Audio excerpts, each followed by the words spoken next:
आज हम लोग डिस्कस करेंगे जेनेटिक्स के बारे में। तो आप लोग को पता है जब कम्पलेटिव स्टडी करते हैं हेरिडिटी एंड वेरिएशन की, तो उसको क्या कहते हैं? जेनेटिक्स कहते हैं। मतलब आप जेनेटिक्स के अंदर हेरिडिटी और वेरिएशन को एक साथ पढ़ रहे होते हैं। हेरिडिटी कैसे होती है, इनहेरिटेंस क्या होता है, मतलब हेरिडिटी जो है इसका प्रोसेस क्या है, उसी को इनहेरिटेंस कहते हैं। और वेरिएशन क्या है, जो डिफरेंस आ रहा है ऑर्गेनिज्म के अंदर, ठीक है, इवोल्यूशन हो रहा है, ठीक है, तो वो वेरिएशन की वजह से हो रहा है। तो ये सारी चीजें जब हम डिस्कस करेंगे तो उसको हम लोग क्या कहते हैं? जेनेटिक्स कहते हैं। इसका मतलब जो जेनेटिक्स है तो इसमें हम हेरिडिटी प्लस वेरिएशन को पढ़ेंगे। तो हेरिडिटी प्लस वेरिएशन को जब एक साथ पढ़ते हैं तो उसको क्या कहते हैं? जेनेटिक्स कहते हैं। ठीक है, अब देखिए हेरिडिटी ये हो गया हमारा और ये हो गया वेरिएशन, ये हो गया वेरिएशन। तो हेरिडिटी का मतलब क्या होता है कि जो कैरेक्टरिस्टिक है पेरेंट और उसकी प्रोजेनी में जो सिमिलरिटीज होती हैं उसको हेरिडिटी कहा जाता है। Similarity between parents and it's progeny called heredity. ठीक है, और वो सिमिलरिटी आई कैसे? पेरेंट से प्रोजेनी में, तो इस प्रोसेस को कहते हैं इनहेरिटेंस। तो process of transfer of heredity called inheritance, similarity between parents and it's progeny called heredity. ठीक है, तो हेरिडिटी का मतलब क्या होता है? Similarity between parents and it's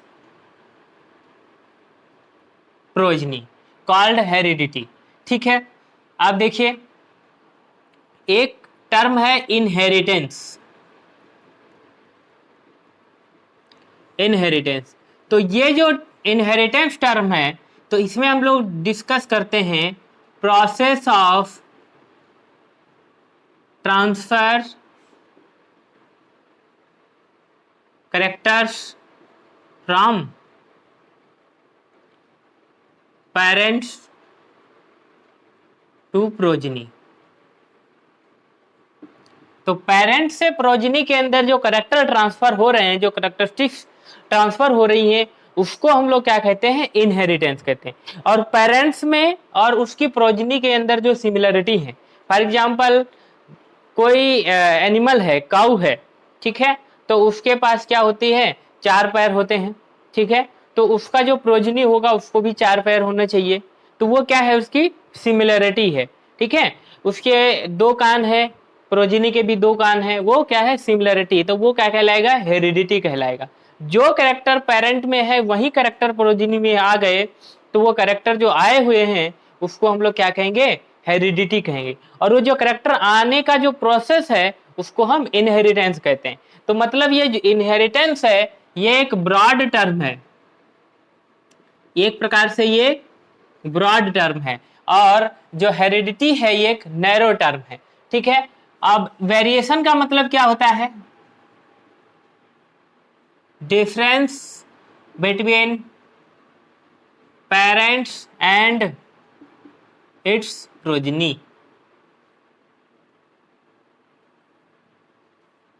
तो उसको हम लोग क्या कहेंगे? उसको वेरिएशन कहेंगे। ठीक है, पेरेंट्स में और उसके प्रोजेनीज के अंदर कोई जो डिफरेंस होता है, ठीक है, जो कोई नया कैरेक्टर आ जाता है तो उसको हम लोग क्या बोलते हैं? वेरिएशन बोलते हैं। और इस वेरिएशन की वजह से जो थोड़ा थोड़ा वेरिएशन होता है, इस वेरिएशन की वजह से इवोल्यूशन होता है। ठीक है, तो variation is cause of evolution. ठीक है, ये जो वेरिएशन है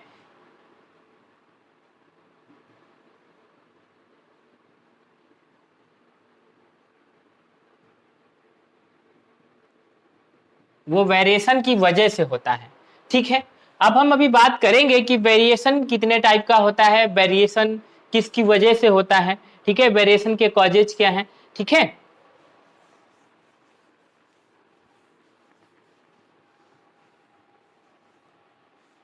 देखिए ये हमारा है वेरिएशन, और वेरिएशन जो है दो प्रकार का होता है, एक इन्वायरमेंटल वेरिएशन होता है,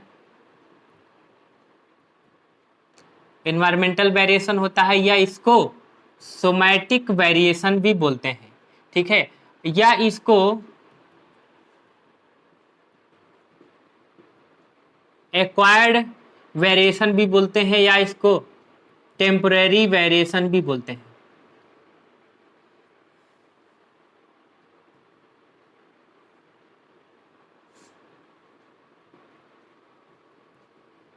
ठीक है, तो ये जो वेरिएशन है इसको environmental variation, somatic variation, acquired variation या टेम्पररी वेरिएशन, ठीक है, ये सब बोलते हैं। तो ये जो इन्वायरमेंटल वेरिएशन है इसका कॉज क्या है, ठीक है, इन्वायरमेंटल वेरिएशन का मतलब ये होता है कि जो इन्वायरमेंट की वजह से आया, ठीक है, तो जो इन्वायरमेंट की वजह से आता है, या एक्वायर्ड वेरिएशन जो आपने एक्वायर्ड किया है, ठीक है, अपनी लाइफ टाइम के दौरान, जन्म से आपके अंदर नहीं था वेरिएशन, उसको हम लोग क्या कहते हैं, एक्वायर्ड वेरिएशन कहते हैं, या सोमैटिक वेरिएशन बोलते हैं, ठीक है, क्योंकि सोमैटिक सेल के अंदर इसका क्या होता है, इफेक्ट जाता है इन्वायरमेंटल वेरिएशन का, इसलिए इसको सोमैटिक वेरिएशन बोलते हैं, ठीक है। तो ये जो वेरिएशन होता है ये नॉन हेरिटेबल होता है। अगर किसी पर्सन के अंदर सोमैटिक वेरिएशन हो गया है तो वो वेरिएशन प्रोजेनी में नहीं जाएगा, ट्रांसफर नहीं होता है, ठीक है। तो ये जो होता है नॉन हेरिटेबल वेरिएशन होता है, नॉन हेरिटेबल होता है, ठीक है। और दूसरा वाला जो होता है वेरिएशन उसको हम लोग बोलते हैं जर्मिनल वेरिएशन या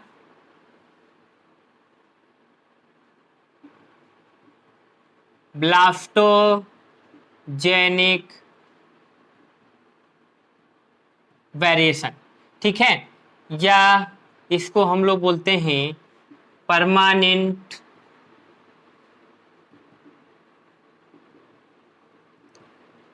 वेरिएशन, ठीक है, इसको आप परमानेंट वेरिएशन भी बोलते हैं। तो ये जो जर्मिनल वेरिएशन होता है, ठीक है, तो ये जेनेटिक लेवल पे होता है और ये एक प्रकार से परमानेंट वेरिएशन होता है, ये पेरेंट से प्रोजेनी में आता है, ठीक है। पेरेंट से, मान लीजिए पेरेंट की जो ओवम या स्पर्म बन रहा था, जब गैमेट बन रहे थे, गैमेट के बनने के दौरान अगर किसी प्रकार का कोई वहां पे रिकम्बिनेशन या क्रॉसिंग ओवर या म्यूटेशन, ठीक है, जेनेटिक ड्रिफ्ट या किसी और प्रकार का रैंडम असॉर्टमेंट या रैंडम फर्टिलाइजेशन हुआ है, तो उसकी वजह से अगर जो वेरिएशन होगा उसको हम लोग बोलते हैं ब्लास्टोजेनिक वेरिएशन या जर्मिनल वेरिएशन, ठीक है, या परमानेंट वेरिएशन। तो ये वाला जो वेरिएशन है ये हेरिटेबल होता है, ये हेरिटेबल होता है। किसी पर्सन में एक बार ये वेरिएशन हो गया तो उसके प्रोजेनी में भी ये वेरिएशन ट्रांसफर होगा, जाएगा, ठीक है। तो ये चीज होता है। अब देखिए इन दोनों वेरिएशन के कॉजेज के बारे में जान लेते हैं। ये किसकी वजह से होता है एनवायरमेंटल वेरिएशन? तो एनवायरमेंटल वेरिएशन का जो मेन कॉजेज है उसमें आपका जियोग्राफिकल एरिया आ जाएगा, ठीक है, इसमें आपका जैसे हो गया जियोग्राफिकल एरिया। तो जियोग्राफिकल एरिया की वजह से भी इन्वायरमेंटल वेरिएशन होता है, टेम्परेचर की वजह से भी इन्वायरमेंटल वेरिएशन होता है, ठीक है, न्यूट्रिशन की वजह से भी इन्वायरमेंटल वेरिएशन होता है, डिजीज की वजह से भी इन्वायरमेंटल वेरिएशन होता है, ठीक है, किसी पर्सन को कोई डिजीज हो गया तो उसकी वजह से भी इन्वायरमेंटल वेरिएशन होगा, ठीक है। और जो है एंथ्रोपोजेनिक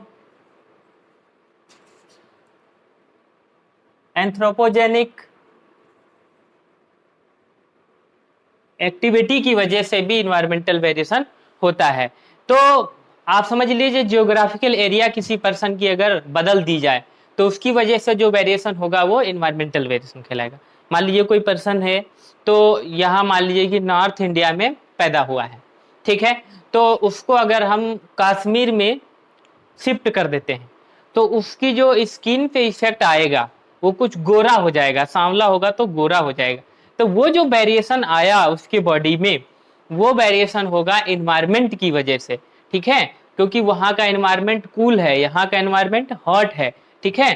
तो इसकी वजह से जो वेरिएशन आया तो वो इन्वायरमेंटल वेरिएशन कहलाएगा, ठीक है। मान लीजिए अफ्रीकन कंट्री में किसी को हम छोड़ देते हैं कुछ समय के लिए, तो हाई टेम्परेचर है वहां पे, ठीक है, गर्मी बहुत ज्यादा है, उसकी वजह से काला पड़ जाएगा। तो वो जो वेरिएशन आया उसकी बॉडी में वो क्या है, वो इन्वायरमेंट की वजह से आया, तो टेम्परेचर की वजह से या एंथ्रोपोजेनिक एक्टिविटी, ठीक है, जो ह्यूमन की एक्टिविटीज होती है, जैसे माइनिंग कर रहे हैं कहीं पे, ठीक है, खदान या कोई एक्टिविटी जैसे कोयले का काम हो रहा है, तो उसमें क्या है, कोयले का काम करते करते करते करते उसके बॉडी में कुछ जो है बदलाव आ जाएगा, तो वो क्या है, एक्वायर्ड वेरिएशन कहलाएगा या इन्वायरमेंटल वेरिएशन कहलाएगा, ठीक है। तो ये सारी चीज, किसी को कोई डिजीज हो जाता है, फॉर एग्जांपल कैंसर पर्सन होता है, तो मान लीजिए कोई नॉन कैंसर वही पर्सन है जो नॉन कैंसर स्टेज में है, तो बढ़िया हेल्दी होता है, अच्छा होता है, लेकिन जब कैंसर हो जाता है उसको, तो उसके देखेंगे पूरे बाल खत्म हो जाते हैं और उसकी बॉडी जो है बहुत वीक हो जाती है, एकदम दुबला पतला हो जाता है, वेरिएशन आया ना, ठीक है। तो ये जो वेरिएशन है डिजीज की वजह से हुआ, किसी को खाना पीना सही से नहीं मिल रहा है, न्यूट्रिएंट नहीं मिल रहा है, तो उसकी वजह से दुबला पतला हो गया, तो वो न्यूट्रिएंट की वजह से वेरिएशन हो जाए। किसी को बहुत ज्यादा मिल गया तो वो बहुत ज्यादा ओबेसिटी हो जाएगा, मोटा हो जाएगा, तो वो भी एक प्रकार से क्या है, न्यूट्रिशनल वेरिएशन कहलाएगा, ठीक है, न्यूट्रिशन की वजह से वेरिएशन कहलाएगा, तो वो हमारा इन्वायरमेंटल वेरिएशन के अंदर आता है। तो न्यूट्रिशन की वजह से, डिजीज की वजह से, ह्यूमन की एक्टिविटी की वजह से, एंथ्रोपोजेनिक एक्टिविटी मतलब ह्यूमन की एक्टिविटी, टेम्परेचर की वजह से, जियोग्राफिकल एरिया की वजह से जो वेरिएशन होगा उसको हम लोग क्या बोलते हैं, उसको इन्वायरमेंटल वेरिएशन बोलते हैं, ठीक है। तो ये आप लोग को पता चल गया होगा। और इन्वायरमेंटल वेरिएशन किस सेल में होगा, सोमैटिक सेल में होता है, इसलिए सोमैटिक वेरिएशन भी बोलते हैं, लेकिन ये परमानेंट नहीं होता है, पेरेंट में हुआ तो प्रोजिनी में नहीं जाएगा, इसलिए इसको हम लोग क्या बोलते हैं, टेम्पररी वेरिएशन या नॉन हेरिटेबल, ये हेरिटेबल नहीं होता है, ठीक है। अब हम देखेंगे कि जो जर्मिनल वेरिएशन होता है या ब्लास्टोजेनिक वेरिएशन का मतलब देखिए क्या होता है, ब्लास्टोजेनिक जो सेल होती है, जो टेस्टिकल्स के अंदर या ओवरीज के अंदर जो सेल्स पाई जाती हैं वो ब्लास्टोजेनिक सेल कहलाती हैं, जिनसे गैमेट बनता है, ठीक है। तो उन गैमेट के अंदर अगर किसी प्रकार का कोई बदलाव होगा तो उसको हम क्या कहेंगे, ब्लास्टोजेनिक वेरिएशन कहते हैं। तो इसके केस में क्या होता है, ब्लास्टोजेनिक वेरिएशन के केस में क्या होता है, जो गैमेट प्रोड्यूस करने वाली सेल है उसमें बदलाव होता है, इसलिए इसको हम लोग बोलते हैं ब्लास्टोजेनिक वेरिएशन, ठीक है। और ये जो होता है हेरिटेबल होता है, एक बार पेरेंट में हो गया तो वो जो है प्रोजिनी में भी जाएगा। इसके कॉजेज क्या होते हैं, तो इसका कॉजेज देखिए, क्रॉसिंग ओवर होगा, क्रॉसिंग ओवर की वजह से ये वेरिएशन होता है। मान लीजिए गैमेट बनेगा तो गैमेट कैसे बनता है, मियोसिस की वजह से, और मियोसिस जब होगा तो गैमेट बनेगा, और मियोसिस के दौरान क्या होता है, पैकेट इन स्टेज में क्रॉसिंग ओवर होती है, और क्रॉसिंग ओवर की वजह से गैमेट के अंदर जो क्रोमोसोम होगा उसमें क्या हो जाता है, बदलाव हो जाता है। क्रॉसिंग ओवर में क्या होगा, एक क्रोमोसोम, दो होमोलॉगस क्रोमोसोम के बीच में क्रॉसिंग ओवर होती है, तो एक क्रोमोसोम से छोटा सा उसका जो सेगमेंट है, जीन का सेगमेंट, वो निकल के दूसरे में चला जाता है तो उसको हम लोग क्या बोलेंगे, क्रॉसिंग ओवर बोलेंगे, और उसकी वजह से जो गैमेट बनेगा उसमें रिकम्बिनेशन हो जाएगा, मतलब बदलाव हो जाएगा, कुछ नया कॉम्बिनेशन बन जाएगा जो पेरेंटल कॉम्बिनेशन से मैच नहीं करेगा, जो पेरेंट में था वैसा अब गैमेट के अंदर नहीं होगा, तो उसको हम लोग क्या बोलते हैं, रिकम्बिनेशन। तो क्रॉसिंग ओवर हो गया, रिकम्बिनेशन हो गया, ठीक है, रिकम्बिनेशन, और जो है म्यूटेशन, म्यूटेशन इसकी वजह से भी हो जाता है, ठीक है। म्यूटेशन मान लीजिए कि म्यूटेशन में क्या होता है कि जीन जो है एक जगह से उठ के दूसरी जगह चली जाती है। पॉइंट म्यूटेशन में क्या होता है, एक न्यूक्लियोटाइड हटता है, दूसरा न्यूक्लियोटाइड आ जाता है, ठीक है। फ्रेम शिफ्ट म्यूटेशन में क्या होता है, फ्रेगमेंट जो है फ्रेम ही बदल जाता है उसका, ठीक है, डिलीशन हो गया या एडिशन हो गया, ऐसी कंडीशंस होती है। तो म्यूटेशन की वजह से जो है वो बदलाव हो जाएगा, फिनोटिपिक इफेक्ट उसके भी बदल जाते हैं, ठीक है। तो ये सारी चीजें होती हैं। अब देखिए इसके अलावा जो है जेनेटिक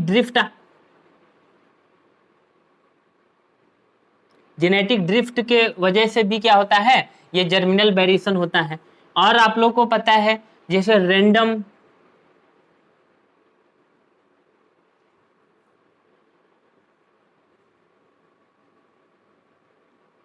फर्टिलाइजेशन या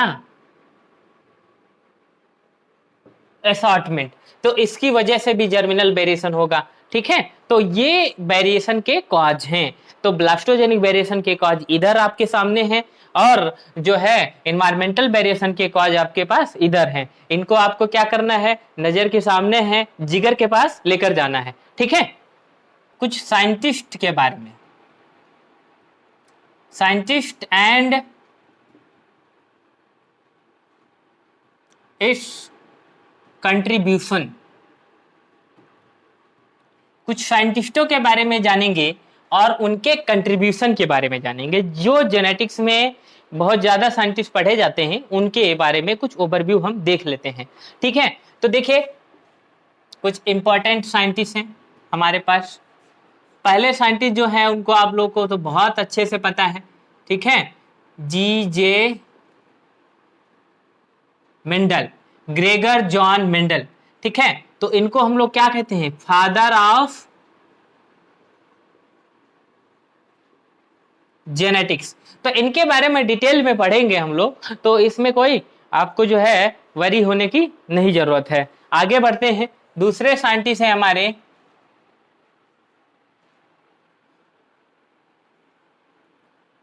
विलियम बेटसन।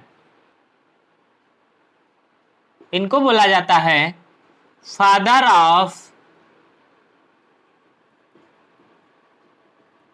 Experimental genetics. और विलियम बेटसन ने टर्म दिया था, term genetics given by William Bateson. ठीक है, और इनको फादर ऑफ एक्सपेरिमेंटल जेनेटिक्स भी बोला जाता है। आप लोग पढ़े हैं और जानते भी हैं, जैसे टर्म है होमोजाइगस, हेटेरोजाइगस, हेमीजाइगस, ये जो सब टर्म है ये कौन दिया, बेटसन साहब ने। मतलब होमोजाइगस के बारे में, हेमीजाइगस, हेटेरोजाइगस सिर्फ कौन बताने वाले हैं, हमारे बेटसन साहब। और बेटसन साहब का बहुत बड़ा कंट्रीब्यूशन ये है कि जब मेंडल साहब ने अपना एक्सपेरिमेंट किया था, ठीक है, तो उन्होंने अपना एक्सपेरिमेंट जर्मन लैंग्वेज में पब्लिश किया था पेपर में। ठीक है, तो इन्होंने क्या किया, उस जर्मन लैंग्वेज से इंग्लिश में ट्रांसलेट करने का काम किया। मेंडल साहब के पेपर को इंग्लिश में ट्रांसलेट करने वाले जो हैं साइंटिस्ट वो हैं बेटसन, क्योंकि जर्मन में सब लोग नहीं पढ़ता है। ठीक है, इंग्लिश में तो सब लोग पढ़ता है, इसलिए उस समय क्या था कि मेंडल को सब लोग जान भी नहीं पाए। लेकिन जब इन्होंने इंग्लिश में उस पेपर को ट्रांसलेट किया तो सबको पता चला मेंडल के कंट्रीब्यूशन के बारे में। ठीक है, तो इन्होंने क्या किया था, पेपर ट्रांसलेट इन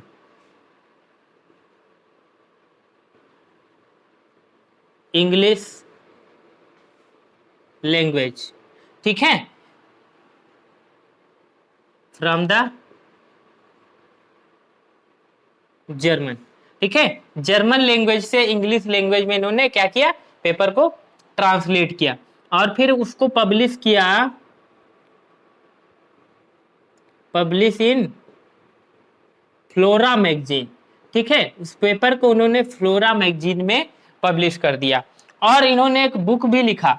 ठीक है, तो इन्होंने एक बुक भी लिखा, उस मेंडल के ऊपर ही लिखा, मेंडल के जो प्रिंसिपल थे, मेंडल के जो लॉ थे उसके बारे में। बुक का नाम था मेंडल प्रिंसिपल ऑफ हेरिडिटी। ठीक है, तो इन्होंने एक बुक लिखा मेंडल प्रिंसिपल ऑफ हेरिडिटी, जिसमें मेंडल का जो कंट्रीब्यूशन था उसको उन्होंने उसमें लिख दिया पूरा। ठीक है, तो ये चीज है। अब इसके बाद जो तीसरे साइंटिस्ट हैं हमारे, ठीक है, जो हमारे तीसरे साइंटिस्ट हैं इनके बारे में जान लेते हैं। तो ये है T.H. Morgan, T.H. मॉर्गन साहब। तो T.H. मॉर्गन को बोला जाता है father of experimental genetics, father of experimental genetics. ठीक है, इन्होंने एक्सपेरिमेंट किया इन्होंने जो अपना एक्सपेरिमेंट किया, ठीक है, तो ड्रोसोफिला के ऊपर इन्होंने अपना पूरा एक्सपेरिमेंट किया, ठीक है। तो इनका जो एक्सपेरिमेंट था ड्रोसोफिला के ऊपर था, सॉरी, इनका जो एक्सपेरिमेंट था ये ड्रोसोफिला के ऊपर था। और इन्होंने डिस्कवर किया बहुत सारे large number of concept. For example इन्होंने डिस्कवर किया linkage, crossing over, criss cross inheritance,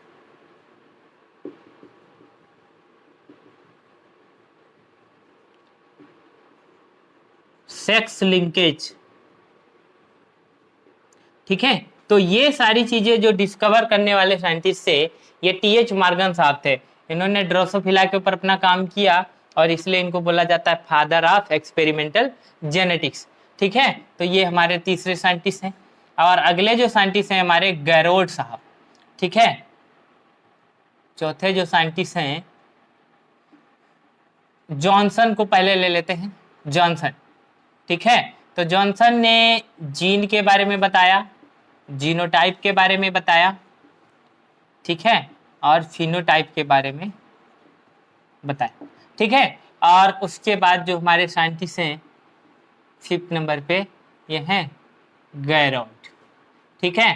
तो गैरोड को बोला जाता है father of human and biochemical genetics, ठीक है। ह्यूमन एंड बायोकेमिकल जेनेटिक्स देने वाले जो साइंटिस्ट हैं वो गैरोड साहब हैं। अब जो गैरोड साहब हैं इन्होंने एक कॉन्सेप्ट दिया था 1 म्यूटेंट 1 मेटाबॉलिक ब्लॉक, ठीक है। इन्होंने बताया कि अगर एक कहीं म्यूटेशन हो जाता है, एक जीन डिलीट हो जाती है या एक जीन जो है एडिशन हो जाता है एक जीन का, तो उसमें क्या होगा, एक जीन का डिलीशन होगा तो एक मेटाबॉलिक ब्लॉक हो जाएगा जिसकी वजह से एंजाइम्स नहीं बन पाएंगे, जिनकी वजह से प्रोटीन्स नहीं बन पाएंगे, ठीक है। तो इनका जो कॉन्सेप्ट था 1 म्यूटेंट 1 मेटाबॉलिक ब्लॉक, ठीक है। और उस पर इन्होंने एक पहला मेटाबॉलिक डिजीज डिस्कवर किया था एल्केप्टोयूरिया, जिसमें ब्लैक यूरिन होने लगता है, उसको ब्लैक यूरिन डिजीज भी बोलते हैं, डिसऑर्डर भी बोलते हैं, ब्लैक यूरिन डिसऑर्डर, ठीक है। तो इसलिए इनको बोला जाता है father of human and biochemical genetics, ठीक है। इन्होंने जो कंसेप्ट दिया था 1 म्यूटेंट 1 मेटाबॉलिक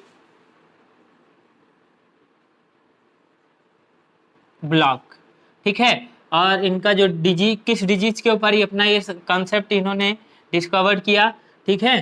तो उस डिजीज का नाम था एल्केप्टोयूरिया, ठीक है। इसको कहते हैं ब्लैक यूरिन डिजीज, ठीक है, ब्लैक यूरिन डिजीज। तो आप लोग एक बार फिर से समझ लीजिए, ग्रेगर जॉन मेंडल साहब हैं, ठीक है, विलियम बेटसन का क्या कंट्रीब्यूशन है, और उसके बाद हमारे जो है टी.एच. मॉर्गन साहब, उसके बाद जॉनसन साहब, ठीक है, और फिर गैरोड। ये कुछ साइंटिस्ट हैं जेनेटिक्स में जिनका बहुत बड़ा कंट्रीब्यूशन है, इनके बारे में जानते रहना चाहिए। इसके अलावा और भी साइंटिस्ट हैं, ठीक है। तो जैसे हम बात करेंगे आगे, जैसे पुनेट एंड वैटसन, ठीक है, पुनेट स्क्वायर देने वाले जो साइंटिस्ट हैं, ठीक है, और chromosomal theory of inheritance, Sutton and Boveri, ठीक है। तो सभी साइंटिस्ट के बारे में हम आगे बात करेंगे जो आगे आएंगे, ठीक है। अभी जो है ये कुछ बेसिक साइंटिस्ट है जिनको सबसे ज्यादा पूछा जाता है, और खासकर ये तो फादर है बहुत सारे कंट्रीब्यूशंस के बारे में, ठीक है। तो इसलिए इनको जानना बहुत जरूरी है, ठीक है, नोट कर लीजिए। अब हम कुछ टर्मिनोलॉजी के बारे में बात करेंगे, बहुत इंपॉर्टेंट है, क्योंकि आप जेनेटिक्स में जब जा रहे हैं तो टर्म नहीं जानते रहेंगे तो आपको बहुत ज़्यादा दिक्कत होने वाली है। जो पहली टर्मिनोलॉजी है उसको हम लोग बोलते हैं करैक्टर। करैक्टर क्या होता है? तो any inheritable feature of organism,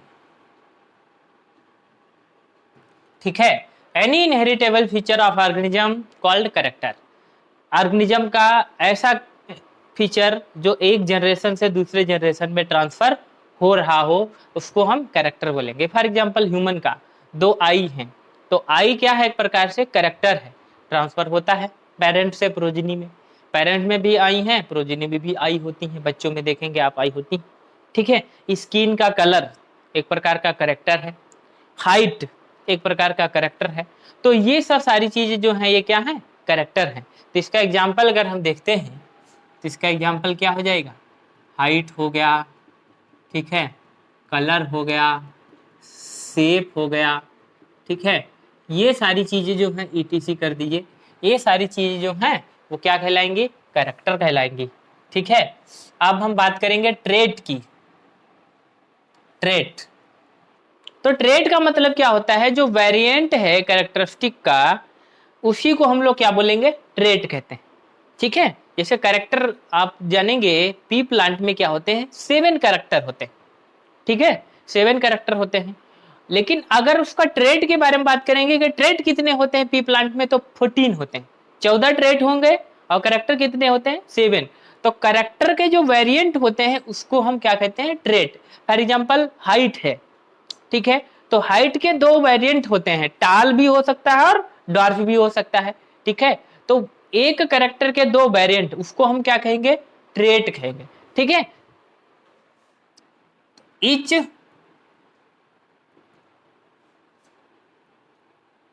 variant of characters, ठीक है, each variant of characters called trait.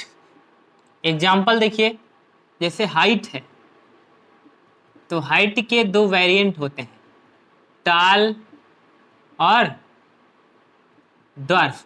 तो ये जो टाल और ड्वार्फ है ये क्या है, ट्रेट है, और हाइट क्या है, एक प्रकार से कैरेक्टर है, ठीक है। फॉर एग्जाम्पल और कोई भी हम देख सकते हैं, हेयर कलर मान लीजिए, तो क्या होगा,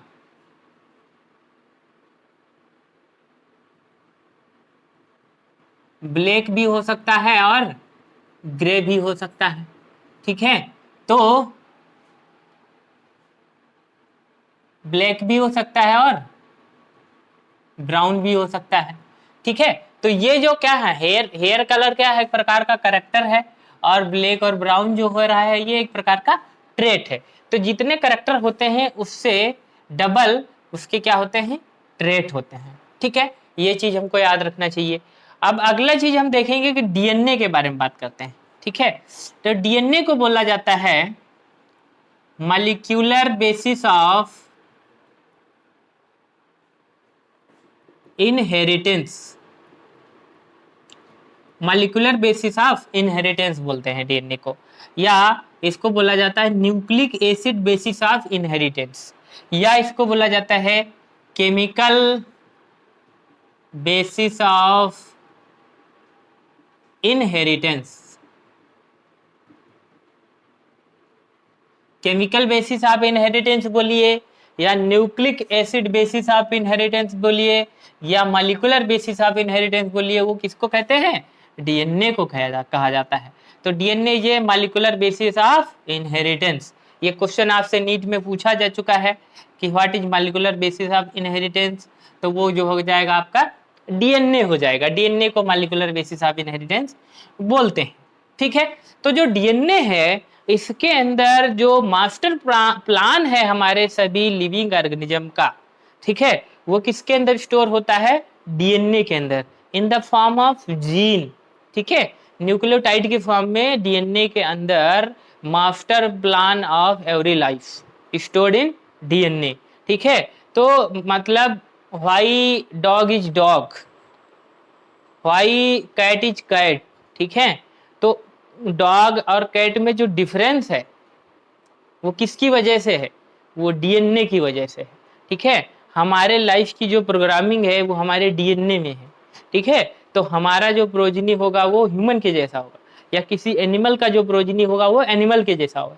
तो उसकी जो मास्टर प्रोग्रामिंग है पूरी लाइफ की, वो किसके अंदर स्टोर होती है, वो डीएनए के अंदर स्टोर होती है, ठीक है।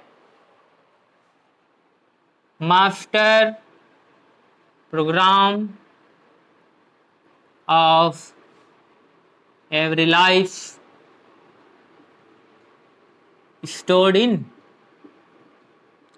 डीएनए। ठीक है, डीएनए के अंदर सभी मास्टर प्रोग्राम जो है लाइफ के वो स्टोर होते हैं।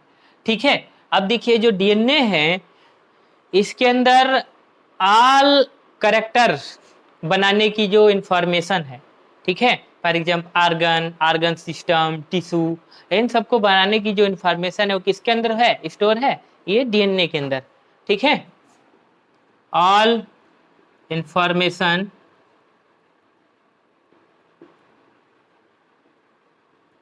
required for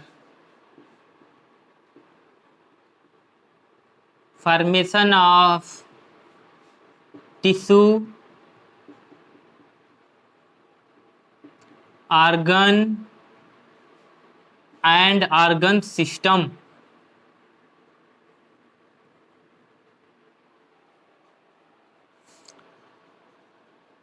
stored in DNA. ठीक है, तो जो इंफॉर्मेशन है जो रिक्वायर्ड होती है, ठीक है, आर्गन बनाने के लिए, टिश्यूज बनाने के लिए, आर्गन सिस्टम बनाने के लिए, वो किसके अंदर स्टोर होती है, वो डीएनए के अंदर स्टोर होती है। तो ये सारी चीजें हमको पता होना चाहिए। ठीक है, और आप लोग को पता ही है ये क्या है, अनब्रांच्ड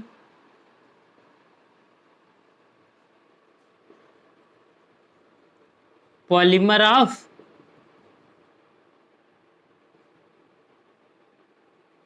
न्यूक्लियोटाइड है। ठीक है, न्यूक्लियोटाइड के अनब्रांच पॉलीमर होता है। न्यूक्लियोटाइड बहुत सारे एक साथ जुड़ेंगे, ठीक है, एक चेन बनाएंगे और उसके बाद क्या होती है, दो चेन बनेंगी और दोनों चेन के बीच में क्या होता है, हाइड्रोजन बॉन्ड होगी, एंटी पैरेलल वो सब अरेंज होंगे और क्या बन जाएगा, एक डीएनए बन जाएगा। इसका मतलब जो डीएनए की जो स्ट्रैंड होती है वो न्यूक्लियोटाइड की क्या है, पॉलीमर है। तो polymer of nucleotide is called DNA. दो स्ट्रैंड होनी चाहिए, आरएनए के केस में सिंगल स्ट्रैंड होना चाहिए। ठीक है, वो है जीन। जीन के बारे में बात करते हैं, क्या होता है जीन भाई। तो जीन को बोला जाता है यूनिट ऑफ इनहेरिटेंस, या इसको बोलते हैं फिजिकल बेसिस ऑफ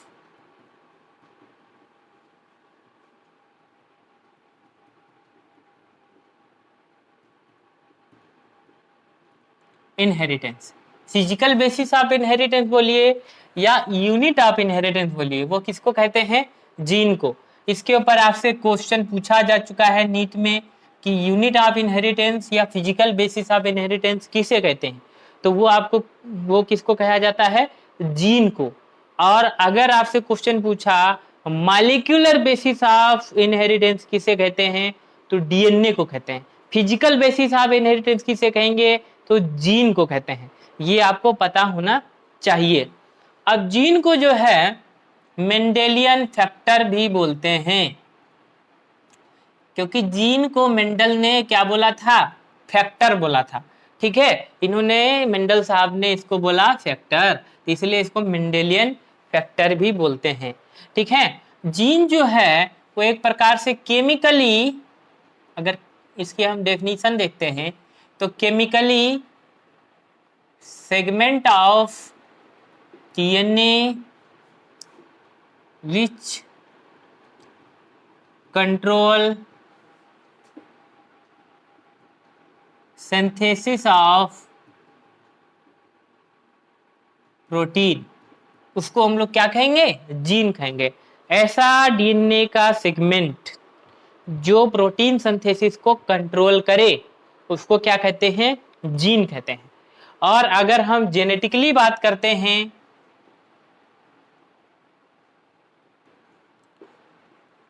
तो जेनेटिकली बोला जाता है फंक्शनल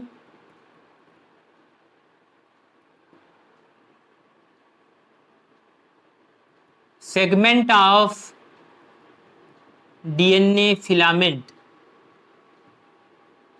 जो हमारा डीएनए का फिलामेंट है उसका फंक्शनल सेगमेंट, उसको हम लोग क्या बोलेंगे, जीन बोलेंगे। जेनेटिकली फंक्शनल सेगमेंट और केमिकली ऐसा पार्ट डीएनए का जो प्रोटीन सिंथेसिस को कंट्रोल करे उसको हम जीन कहेंगे। ठीक है, अब देखिए अगली बात जीन के बारे में। जीन जो है वो किस फॉर्म में पाया जाता है? प्रेजेंट इन पेयर, ये पेयर के फॉर्म में पाया जाएगा, ठीक है। और इसके दो फॉर्म होते हैं, एक तो डोमिनेंट भी हो सकता है ये, और रिसेसिव भी हो सकता है, ठीक है। तो रिसेसिव की कंडीशन ये है कि रिसेसिव वाला होमोजाइगस कंडीशन में ही वो क्या करेगा, अपने आप को एक्सप्रेस करेगा।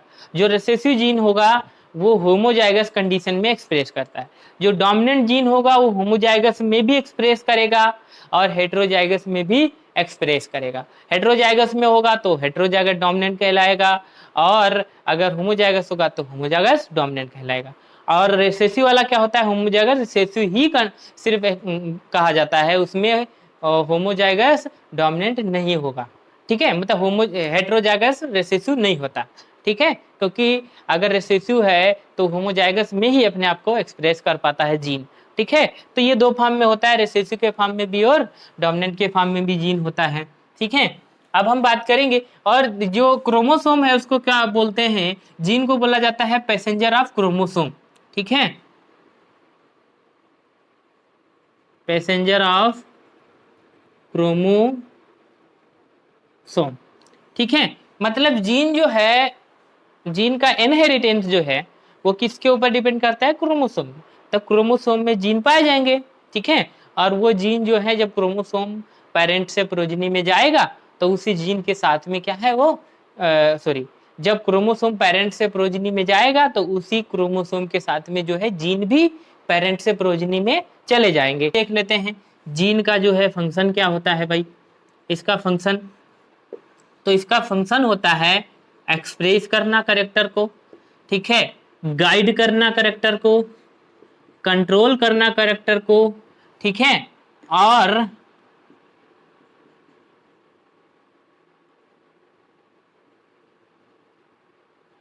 ट्रांसमिशन, ठीक है, ट्रांसमिशन ऑफ कैरेक्टर। तो कैरेक्टर का ट्रांसमिशन, कैरेक्टर का एक्सप्रेशन, गाइड एंड कंट्रोल, ये सब किसके ऊपर डिपेंड करेगा, जीन के। ये सब जीन के क्या है, फंक्शन है, ठीक है। तो एक्सप्रेशन ऑफ जीन, ठीक है, वो मतलब कोई भी जीन को एक्सप्रेस करवाना, किसी भी कैरेक्टर को एक्सप्रेस कराना, वो कौन करवाता है, जीन करवाता है, ठीक है। फॉर एग्जांपल मान लीजिए हमारी बॉडी में जीन तो होते हैं, लेकिन वो जो है एक टाइम पे आके ही एक्सप्रेस करना स्टार्ट करते हैं, ठीक है। तो वो क्या होता है कि कैरेक्टर पहले था, ऐसा नहीं बचपन से कैरेक्टर था नहीं, लेकिन एक समय के बाद ही वो कैरेक्टर एक्सप्रेस करना स्टार्ट किया, क्योंकि जीन पहले से एक्सप्रेस नहीं करवा रहा था उस कैरेक्टर को, ठीक है। फॉर एग्जाम्पल अगर हम लोग बात करते हैं मेल के केस में, दाढ़ी मूछ उगना, ठीक है। तो दाढ़ी मूछ उगना मतलब अगर वो मेल है बचपन से ही डिसाइड हो जाता है कि दाढ़ी उगेगा इसको, लेकिन उगता कब है, जब 17-18 साल का होता है, मैच्योरिटी आती प्यूबर्टी के टाइम पे, ठीक है। तो प्यूबर्टी के टाइम पे दाढ़ी मूछ आता है, इसका मतलब तब जीन एक्सप्रेशन शो करता है, जीन एक्सप्रेशन की वजह से जो है ये फेशियल हेयर, दाढ़ी मूछ आना स्टार्ट होते हैं, ठीक है। और गाइड करना मतलब फॉर एग्जांपल अगर यूट्रस के अंदर बेबी है, ठीक है, गेस्टेशन पीरियड चल रहा है, बेबी का डेवलपमेंट हो रहा है, तो उस समय क्या है अंदर में, तो कोई बताने वाला तो है नहीं, ठीक है, कि क्या बनाना है, कैसे बनाना है। तो वो बेबी जब डेवलपमेंट हो रहा होता है गेस्टेशन पीरियड का बेबी का, तो उस समय जीन ही कंट्रोल करता है, ठीक है, गाइड करता है, बताता है कि अच्छा 5 फिंगर बना दो, 2 आंखें बना दो, इसके पेरेंट में 2 कान थे, चलो 2 कान बना दो, ठीक है, इसके जो है 2 पैर बना दो, 2 हाथ बना दो। तो वो क्या है अंदर में गाइड कौन कर रहा है, ठीक है, कैरेक्टर में क्या क्या बनना चाहिए वो जीन कंट्रोल करता है वहां पे, ठीक है। और मान लीजिए कि कभी 5 फिंगर की जगह पे 6 फिंगर बनाने लग गया, ठीक है, वहां पे बन रहा है, तुरंत उसको कंट्रोल करना, रोक देना, ठीक है, वो किसका काम है, जीन का काम है, ठीक है। ओवर फंक्शन भी नहीं होना चाहिए और जो है कुछ एक्स्ट्रा भी नहीं, मतलब कम भी नहीं बनना चाहिए, कुछ एक्स्ट्रा भी नहीं बनना चाहिए, ठीक है। और पेरेंट से प्रोजेनी में कैरेक्टर को ट्रांसफर कराने का काम किसका है, जीन का, ठीक है। तो ये सारी चीजें होती हैं, ये सब फंक्शन है जीन के। तो एलील को बोला जाता है alternate form of gene. Gene का जो अल्टरनेट फॉर्म है उसको हम लोग क्या बोलते हैं, एलील बोलते हैं, ठीक है। Alternate form of same gene called allele. Example में आप देखिए, फॉर एग्जाम्पल अगर ये जीन हो गया हमारा और ये जीन हो गया, ठीक है, तो ये दोनों क्या है, करेक्टर का हाइट के करेक्टर को कंट्रोल करते हैं। तो एक डोमिनेंट जीन है, एक रिसेसिव जीन है, तो उसको हम लोग क्या बोलेंगे, उसको हम लोग बोलेंगे एलील। ठीक है, अल्टरनेट फॉर्म है, एक ही जीन के क्या है, अल्टरनेट फॉर्म है, ये डोमिनेंट है, ये रिसेसिव है, तो उसको हम लोग alternate form of same gene बोलते हैं। ठीक है, और वो क्या कहलाएगा, एलील कहलाएगा। Gene present on same locus of chromosome, ठीक है, called allele.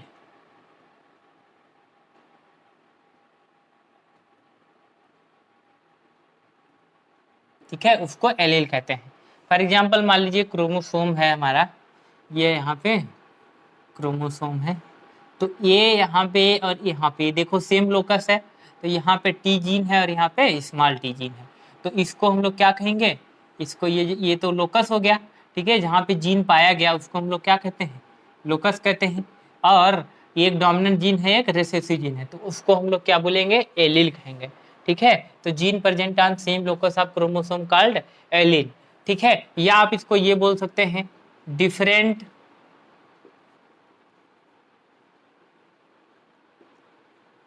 molecular form of same gene called allele। ठीक है, ये आपका जो है एम्स में क्वेश्चन पूछा जा चुका है, different molecular form of gene, और आपका जो है नीट में भी क्वेश्चन पूछा जा चुका है। ठीक है, 2015 में, कि different molecular form of same gene, एक जीन के डिफरेंट मॉलिक्यूलर फॉर्म जो होते हैं उसको क्या कहा जाता है, एलील कहा जाता है।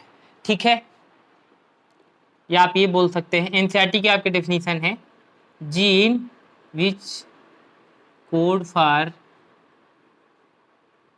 Same gene which code for pair of contrasting traits या करेक्टर, ठीक है, called allele. Homozygous, heterozygous,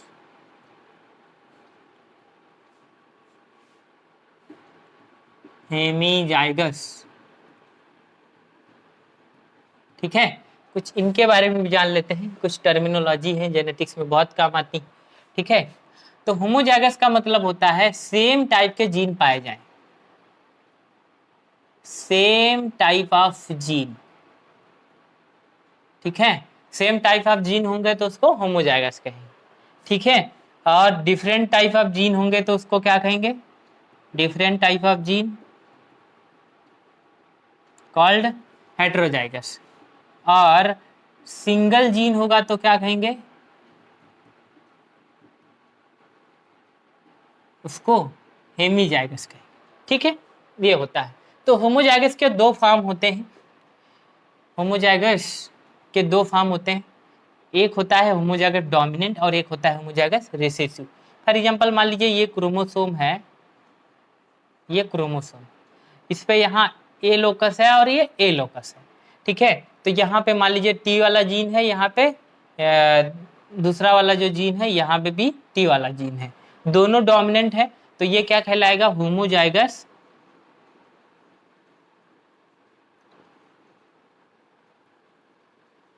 dominant. ठीक है, ये होमोजाइग डोमिनेंट कहलाएगा।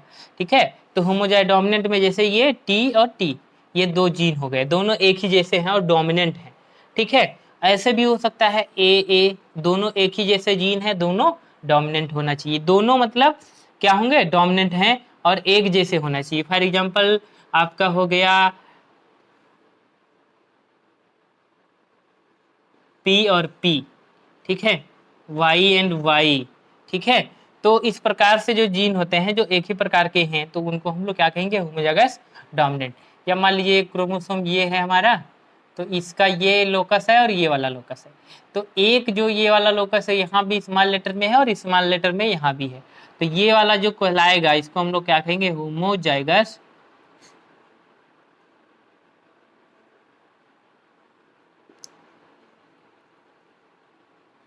रिसेसिव कहेंगे। ठीक है, तो यहाँ पे होमोजाइगस रिसेसिव हो जाएगा, तो यहाँ पे देखिए इस प्रकार से स्मॉल टी हो जाएगा। ठीक है, स्मॉल ए हो जाएगा, यहाँ पे स्मॉल पी हो जाएगा, स्मॉल वाई हो जाएगा। तो इस प्रकार से देखिए, तो ये जो है ये होमोजाइगस रिसेसिव है, ये होमोजाइगस डोमिनेंट है। ठीक है, तो ये चीज होता है। तो होमोजाइगस का मतलब एक ही प्रकार के जीन हो। ठीक है, तो होमो रिसेसिव के केस में क्या होंगे, दोनों रिसेसिव होंगे, और डोमिनेंट के केस में क्या होंगे, दोनों डोमिनेंट होंगे। अब हेटेरोजाइगस में क्या होता है, हेटेरोजाइगस में मान लीजिए ये क्रोमोसोम है, तो ये क्या होगा, ये एक लोकस यहाँ, एक लोकस यहाँ है, तो ये एक डोमिनेंट जीन होगा, एक रिसेसिव जीन होगा। तो दो अलग अलग प्रकार के जीन जब होते हैं तो उसको हेटेरोजाइगस डोमिनेंट कहते हैं। ये क्या हो गया, हेटेरोजाइगस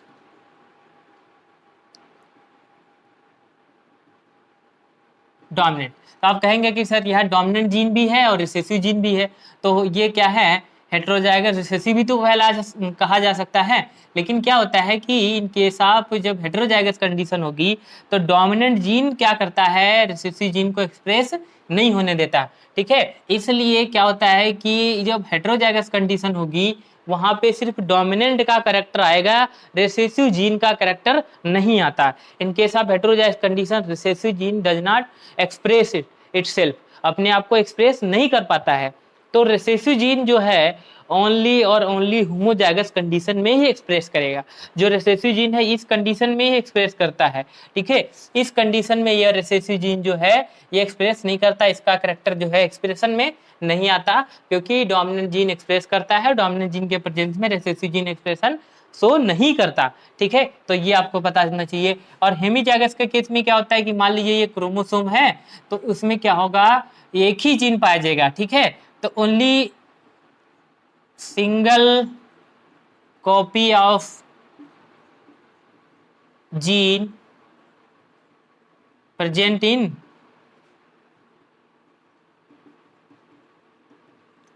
डिप्लॉयड सेल, तो उसको हम लोग क्या कहेंगे, हेमीजाइगस कहेंगे। तो ये कुछ टर्मिनोलॉजी है, होमोजाइगस, हेमीजाइगस, हेटेरोजाइगस, ये आपको पता होना चाहिए। ठीक है, तो आप जो है इसको याद रख सकते हैं। ठीक है, सेल्फिंग, ठीक है, इसको प्लस से दिखाते हैं। तो सेल्फिंग में क्या होता है, ठीक है, सेल्फिंग का मतलब क्या होता है कि मान लीजिए ये कोई फ्लावर है, ठीक है, ये फ्लावर की ओवरी हो गई और ये स्टिग्मा स्टाइल और ओवरी। ठीक है, तो ये हो गया एंथर, ये बाइसेक्सुअल फ्लावर है। ठीक है, तो यहाँ एंथर में पॉलन ग्रेन बनेगा और इसकी ओवरी पे क्या है, हमने क्या किया, इसके स्टिग्मा पे इसका पॉलन ग्रेन यहीं पे डाल दिया, तो उसको हम क्या कहेंगे, सेल्फिंग। मतलब उसमें क्रॉस पॉलिनेशन ना हो, उसी प्लांट का पॉलन ग्रेन, उसी फ्लावर का पॉलन ग्रेन उसी फ्लावर में जो है क्या हो, पॉलिनेशन हो जाए, तो उसको हम लोग क्या बोलते हैं, सेल्फिंग बोलते हैं। ठीक है, तो ये होता है सेल्फिंग में। और ये जो निशान है ये है क्रॉसिंग ओवर। क्रॉसिंग ओवर का निशान जो होता है ये होता है। ठीक है, तो ये जो निशान है ये क्रॉसिंग ओवर का है। क्रॉसिंग ओवर में क्या होता है कि डिफरेंट टू जेनेटिकली